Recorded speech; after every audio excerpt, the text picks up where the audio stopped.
Okay, so when I tell you guys that it's all about levels, I want you guys to really pay attention to what I'm about to show you, okay? Now you guys can see that down here we have a nice zone here, okay? And you guys can see that the market came down to here, came back up, hit off this same place where it was being respected previously, and then what did it do? It dropped back down to the same level, and then eventually it soared, okay? Now, although I've given my students this opportunity here, it was the signal that I had given, letting them know that the market should come back up here to the zone that left them jaw dropped. All right, but let me show you guys how, let me break down how we arrived at this. Now you can see that we had some crazy momentum pushing up straight, all right? And then you can see that as we neared this zone here, we have a zone here, we have another zone here. What did the market do? Came up here to my zone, pushed back, went back to the same zone, all right? Although we were a little above this one, the top of this zone here, the next candle went back down, just to the bottom. And then we rose and went even higher to the top zone, all right, to the zone here. And what did it do? We had one candle that was of decent momentum going up, and it was followed by two smaller candles, okay? And it shows signs of weakening.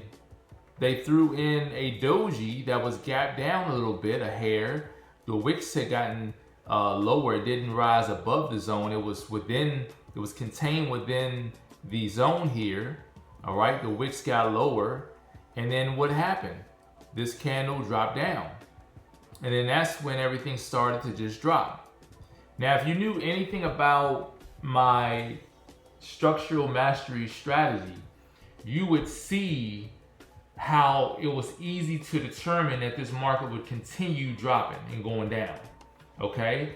I'm not gonna get into that here because this is not the place, but if you are a US30 or NASDAQ student, you can see exactly what it is that I'm talking about, all right? SMS was definitely rocking with this move to the downside, if you guys get what I'm saying.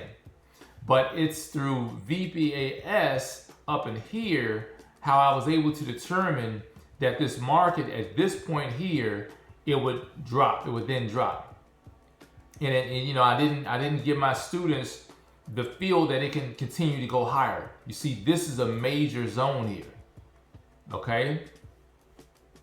And that's the thing about it. It's all about levels, and we have levels and we have zones. You know, we have levels and we have zones.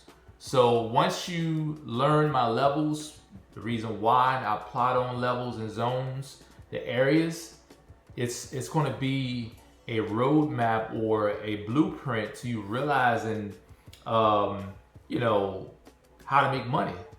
Because all we're doing is waiting for the market to hit our areas of the market.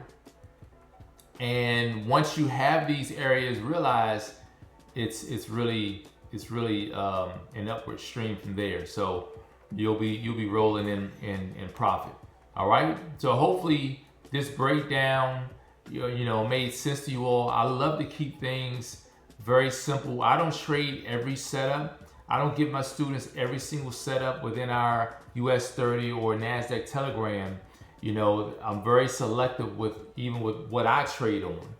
But there are some moves that are just so obvious. And so many people, so many traders, they look right past them. All right? It's time for you to get connected. It's time for you to learn exactly what it is that I'm looking at so you can determine your next entry. That's profit. All right? Peace and blessings, everyone.